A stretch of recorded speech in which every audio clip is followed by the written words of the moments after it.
ሻሎም ሻሎም ሻሎም ናይ እግዚአብሔር ቤተሰብ ሰላምን ጸጋን ክርስቶስ ምስ ኩልኩም እዩ ከመይ ሓዲርኩም ክብርን እግዚአብሔር አምላኽ ይኹን ሎም ድማ ከም ትንቡር ናይ እግዚአብሔር ቃል ንመዓልቲ ዝኾን ቃል ሒዝና መጺና ኣለና እዚ ንመዓልቲ ዝኾን ቃል ንካፈለሉ መደብና እዩ ክብርን እግዚአብሔር አምላኽ ይኹን ሎሚ በዚ መዓልቲ ዝንካፈሎ ቃል እግዚአብሔር አምላኽና ኣብ ዙርያና ዋልታና ይስብል ሃሌሉያ እስከሎም ሓደ ሰብ ነዚ ቃል እዚ ምሳይ አውጆ አምላኸይ ኣብ ዙርያይ ዋልታዩ እስከበሉ ክብርን እግዚአብሔር ይኹን እስከ ሓደ ቃል ከንበልኩም የሞ ሼር ክንገብሪና ክብርን እግዚአብሔር ይኹን መዝሙር ዳዊት ምዕራፍ 3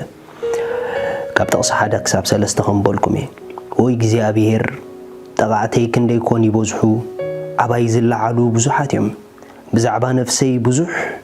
ብዛዕባ ነፍሰይ ብዙሓት ኣብ አምላኽሲ ምድሓን ይብሉ ኣለዉ ወይ እግዚአብሔር ንስኻ ግና ኣብ ዙርያይ ዋልታ ኢኻ ክብረይን ንርእሰይ ልዕል እተብሎን ንስኻ ኢኻ ዋው ክብርን እግዚአብሔር አምላኽ ይኹን ንስኻ ግን ኢልዎ ኣብ ዙርያይ ዋልታ ኢኻ ዝበሃል ዘሎ ግን ጠቃዕቱ ብዙሓት እዮም ኣብ አምላኽ ድማ ምድሓን ይብሉን ይዝበሃል ዘሎ ዳዊት ነዚ መዝሙር እዚ ክዝምሮ ከሎ ካብቶም ኣብ ህይወቱ ከበድቲ ዝነበሩ ጊዜታት ሓደ ካብኡ ነይሩ እዚ ጊዜ እዚ ወዶ አብሰሎም ኣብ ዝተሰአሉ ጊዜ ዝዘመሮ መዝሙር እዩ ዳዊት ባዕሉ ክዛረብ ከሎ ወይ እግዚአብሔር ጠቃዕተይ ክንደይ በዝሑ ኢሉ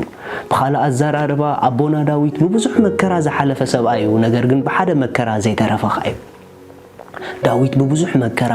በብዙሕ ስደት በብዙሕ ጸበባ በብዙሕ መግደራ ዝሓለፈ እዩ ግን ትዝገርመኩም ነገር ዳዊት ኣብ ማእከል ዝኹሉ መከሩኡን ኣብ ማእከል ዝኹሉ ጸበቡኡን ወዱ ከይተረፈኳ እንዳተስኦ መጽሓፍ ክዛረብ ከሎ ግን ልብ ዳዊት ግን በአምላኹ ጸንዐ ኢሉ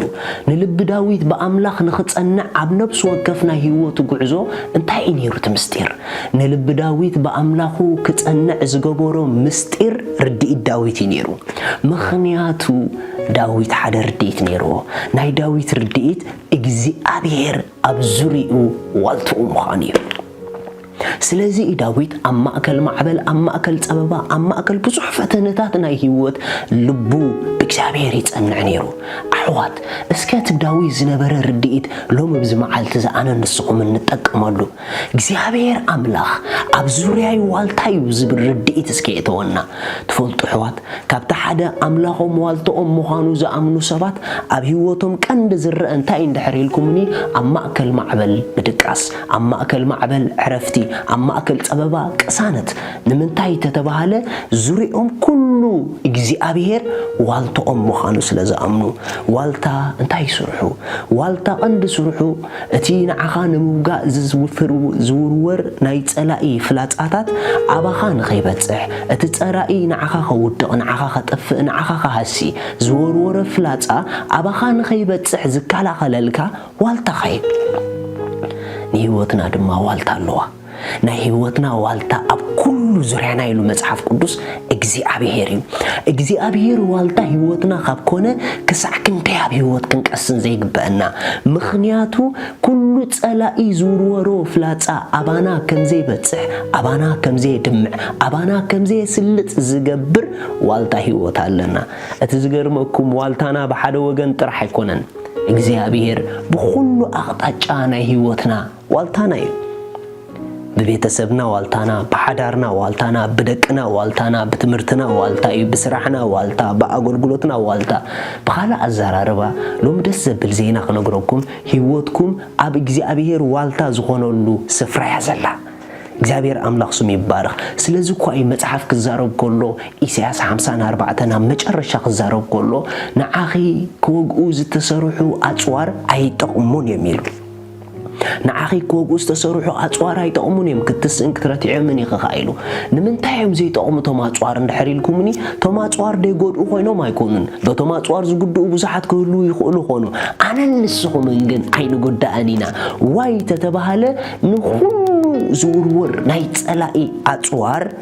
ከንቱ ዝገብር ዋልታ ህይወት ኣለና እግዚአብሔር ናይ ህይወትና ዋልታ እዩ መጽሐፍ ከምዚ ይብል ኣብ ዘዳግም እስከ ምሳይ ኪዱ ዘዳግም ምዕራፍ 33 ዘዳግም ምዕራፍ 33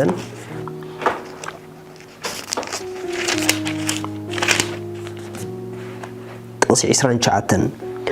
ወእስራኤል ብፁዕ ኢኻ بإግዚአብሔር ዝደሓነ ህዝቢ መን ይከማኻ ዋልታ ሓገዝካ ንሱ ድማ ሴፍ ሓበንካ እሞ ንጸላእትኻ ክግዝኡኻ እዮም ንስኻ ድማ ኣብ ልዕሊ በረኽቶም ክትገዝእ ኢኻ ዋው ወእስራኤል ወይ እግዚአብሔር ዘአምላኽካ ህዝቢ ወይ እግዚአብሔር ዝዋልታኻ ህዝቢ መን ይኸማኻ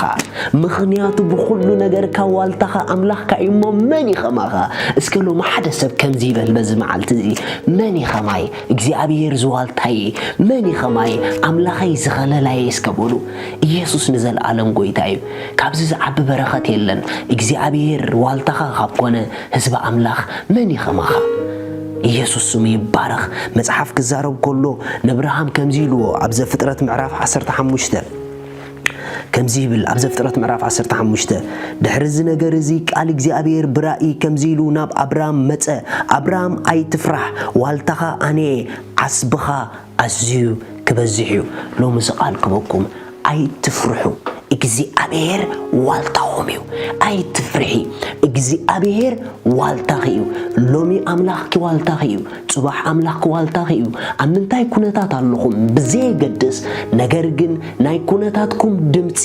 ኣባኹም ኣይስልጥን እዩ እቲ ምንታይሲ ዕቤት ኩነታትኩም ኣይኮነና ገዳሲ ዕቤት ዋልታኹም ይገዳሲ ንኹሉ እንትናና ዝሸፈነ ናይ ህይወት ዋልታ ኣለና እሱ ድማ ኣምላኽና እዩ ስለዚ ኩነታትና ዝሃቡ ድምፅን ተሃቡ ንሕና ግን ንዋልታና ኣሚንና ብዕረፍቲ ኢና ንነብር በዚ መዓልቲ ዝኣውጁ ዕቤት ኩነታተይ ብዘይገድስ ድምፂ ኩነታተይ ብዘይገድስ ዋልታይ ካብ ኩሉ ዓቢ እሞ ነዚ ዋልታ ክሓልፍ ዝኽእል መጻወድያ ኣጽዋር የለን ኩሉ ዝውርወር ኣጽዋር ኣባይ ኣይሰርሕን ይበሉ ኣምላኽ ሰማይ ምሳኹም እዩ ኣምላኸይ ዋልታይ ይበሉ ዝመዓልቲ